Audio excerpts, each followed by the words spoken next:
gens croient que le fait que Blanche est morte, je vais changer de message. Non, moi, j'ai pas reçu Blanche comme Seigneur et Sauveur. Je n'ai pas été appelé par Blanche. C'était ma femme. Obsolète. Le combustible, l'oxygène, la chaleur, l'environnement. Rien que une bouteille d'eau. Et je mets sur une lampe. Et elle s'éteint. Alors qu'on a acheté la lampe, on a mis le pétrole, on a mis une mèche, on a tout mis. Mais rien qu'un peu d'eau. Un peu d'eau. Et c'est fini. Le réveil est très sensible. Le réveil est très sensible. Souvent, je n'aime pas trop les critiques des gens qui n'ont pas payé le prix du réveil et qui critiquent le réveil. C'est comme une femme qui n'a jamais enfanté, mais qui parle tout le temps de l'éducation des enfants, qui dit les enfants. Mes sœurs, quand elles n'avaient pas encore des enfants, il fallait voir, il faut qu'un enfant soit comme ça. Mais quand je vois comment ces enfants sautent des fois sur la chaise, je dis, fais ce que tu disais là.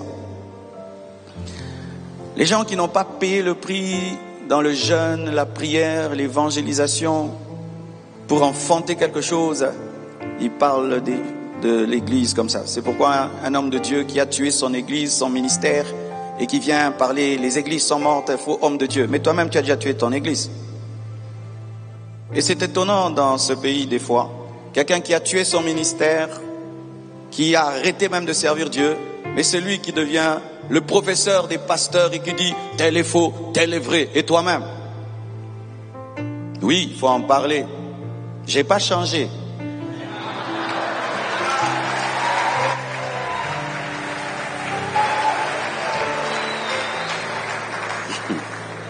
C'est pourquoi je suis calme là, parce que j'ai trop de choses à dire. Les gens croient que le fait que Blanche est morte, je vais changer de message. Non, moi j'ai pas reçu Blanche comme Seigneur et Sauveur. Je n'ai pas été appelé par Blanche. C'était ma femme.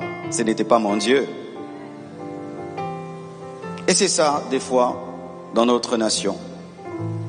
Des fois même des païens qui jugent l'église, qui ne comprennent rien à l'église, qui jugent des pasteurs, et qui peuvent prendre de l'eau et jeter sur une lampe qui a coûté $200.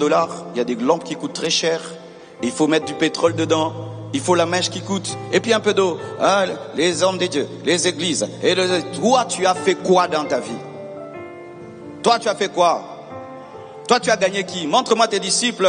Montre-moi ton travail avant de critiquer les autres. Montre-moi ton travail.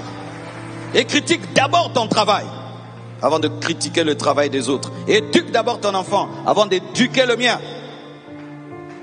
C'est facile d'être théorique. Théorie et théorie. Un bébé, c'est comme ça. Enfante un bébé, un seul, tu vas voir comment c'est chaud. Frères et sœurs, le réveil est tellement fragile. J'espère que je ne me trompe pas, mais quand j'ai étudié le réveil d'Azusa Street, vous savez comment il est mort? Il y avait une dame qui aimait Papa Seymour et c'est elle qui gardait le nom de tous les partenaires, qui envoyait de l'argent, qui finançait. Et quand Papa Seymour ne l'a pas épousée, elle est partie avec la liste des partenaires. Parce que vous pouvez avoir le feu, vous ne savez plus payer le loyer, vous avez le feu, mais vous ne savez pas régler les factures. On va vous faire déménager, et puis il y aura des problèmes. C'est fragile, comme un enfant qu'on porte pendant 9 mois. La femme souffre, mais l'enfant peut tomber seulement dans la piscine. Il meurt en un jour, mais tu l'as porté pendant 9 mois. Un homme de Dieu m'avait dit qu'il ne donne jamais sa chair à des gens qui n'ont rien enfanté avec Dieu. Il n'a pas tort. Ils diront n'importe quoi. Ils ne savent pas qu'ils sont en train de tuer quelque chose qui a coûté des années. Quand tu vois ce travail, ça a coûté 27 ans. 27 ans, ça a coûté la jeunesse d'un enfant. Ça a coûté la jeunesse d'un garçon. Et surtout, ça a coûté la vie de Jésus. Ça a coûté le sang de Jésus. Ça a coûté la vie du roi des rois. Quelqu'un qui ne comprend pas ça n'est pas digne de parler à l'église. Quelqu'un qui ne comprend pas ça, n'est pas digne de parler à l'église. C'est comme ce n'est pas n'importe qui à qui on confie nos enfants lorsqu'ils vont à la maternelle, n'est-ce pas? Si je vois ton propre enfant, tu es en train de le brûler, je vais te confier le mien.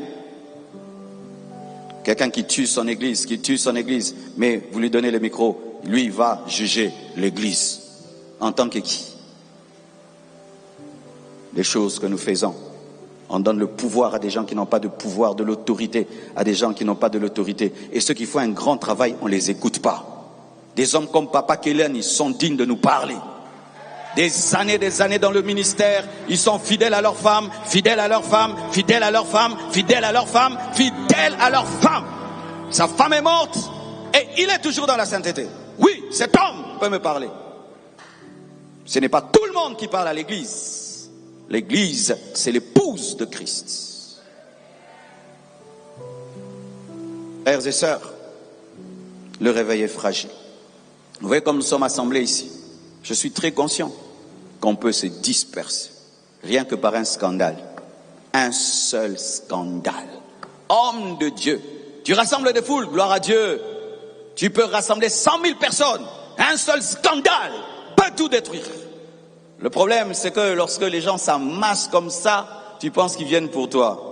Ils viennent pas pour toi, ils viennent pas pour ta beauté, ils viennent pas parce que tu parles bien. C'est la présence de Dieu, l'onction de Dieu qui les attire. Si seulement Dieu t'abandonne, tu vas prêcher les mêmes versets, tu vas crier comme tu cries, il n'y aura rien. C'est la grâce de Dieu. Maintiens la grâce, maintiens la grâce, maintiens la présence, maintiens la grâce, maintiens la présence. Les gens ne se rassemblent pas pour tes beaux yeux. Il y a plus beau que toi, plus intelligent que toi, mais les gens ne vont pas. Sois toujours conscient de cela et sers Dieu avec crainte et tremblement et sache que c'est fragile mes frères.